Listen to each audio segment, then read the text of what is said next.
The United States government ordered federal agencies on Wednesday to update Microsoft products that were recently discovered to contain vulnerabilities being exploited by suspected Chinese state hackers. The United States Cybersecurity and Infrastructure Security Agency instructed federal civilian departments and agencies to update any versions they have of the vulnerable Microsoft Exchange Server products. Government agencies and departments that are unable to immediately patch the Microsoft products should disconnect them from their network until the updates can be properly applied, CISA said. The acting CISA director Brandon Wales said, "This emergency directive will help us secure federal networks against the immediate threat while CISA works with its interagency partners to better understand the malicious actors' techniques and motivations to share with our stakeholders." Mr. Wales added, "The swiftness with which CISA issued this emergency directive reflects the seriousness of this vulnerability and the importance of all organizations, in government and the private sector, to take steps to remediate it." Microsoft said Tuesday it recently found a new, state-sponsored threat actor operating out of China, called Hafnium, that has been exploiting the previously unknown Microsoft Exchange vulnerabilities.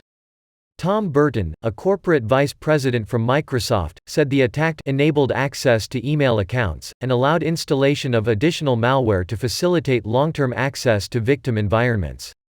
Mr. Burt wrote in a blog post Tuesday, "Hafnium has targeted a variety of entities ranging from infectious disease researchers and law firms to defense contractors and NGOs."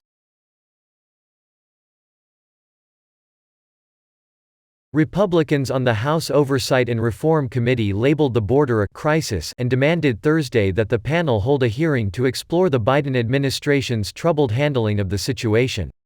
Led by Representative James Comer, the ranking Republican, all GOP lawmakers on the Oversight Committee said Democrats themselves should want to hold the hearing to get to the bottom of the Biden team's use of unlicensed facilities to hold illegal immigrant children, something Democrats complained about when the Trump administration did it.